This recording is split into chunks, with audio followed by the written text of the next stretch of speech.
নিতাই গৌর হরিবল, সবাই ভালো আছেন তো? কি বলবো, আজকাল হয়ে গেছে অন্যরকম। কথা বললে তো দোষ হয়ে যায়। কথা বলতে গেলে তো দোষী করে দেয়। ও জানে না, সে বোঝে না, সে বুঝতে পারে না। ভাবুন তো, কোথায় গিয়ে দাঁড়ালো আর সনাতন ধর্ম? আমি বুঝি না। তবে সত্য করে কথা হলো, ভগবানের কথাগুলো বলতে গেলে যে খুব কষ্ট লাগে, এটা কি করে বলবো বলুন। তাই গীতায় ভগবান বললেন, শরণাং ব্রজ, তোমরা যতবার স্মরণ করবে ব্রজধামে, আমি ততবার নেমে আসবে মত্তধামে। কেন জানেন? শুধু আমাদের জন্য ভগবান গীতায় বললেন, নাহং তিষ্ঠামি, না আমি যোগী বা ঋষি বা ধেনি হৃদয়ে বা ডাকে সারা আমি দিই না।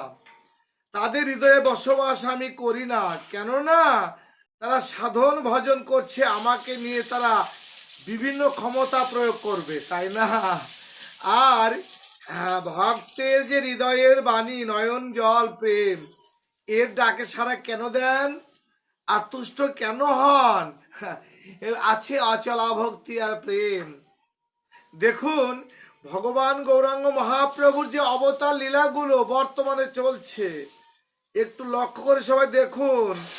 আমরা আগে দেখেছি যে হাটে বাজারে গোধেনু বা ছাগলকে সাজিয়ে গুজিয়ে নিয়ে যেত, আর আজকে রঙ্গমঞ্চ হয়ে গেছে ঠিক সেজে গুজিয়ে যে যত সাজতে পারবে, যে যত গাইতে না নাচতে পারবে, তার জন্য সবকিছুই মানে পরিপূর্ণ জাগতিক জগতে। কিন্তু ভগবানের কাছে কিন্তু এর সাজ থাকবে না। যেদিন দেহ থেকে প্রাণ বহির্গত হয়ে যাবে, যেদিন দেহ থেকে প্রাণটা চলে যাবে, সেই দিন সেদিন আমাদের শ্বাসটা কি হবে দেখুন।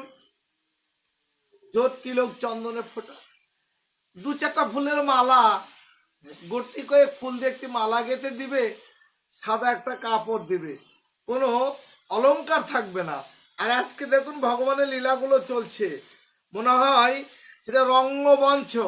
ইতিপূর্বে আমরা দেখেছি বিচিত্রা নাটক যাত্রা থিয়েটারে, যে এমনি নেচে গুচে মানুষকে মোহ করতো, আজ কীর্তনটা হয়ে গেছে তাই। ভাবনা করে একবার দেখুন, আমার কথার সঙ্গে কাজগুলো মিলিয়ে দেখুন। যাক, অপরাধ মার্জনীয়, নিতাই গৌর হরিবল, সবাই ভালো থাকবেন। হরে কৃষ্ণ, হরিবল।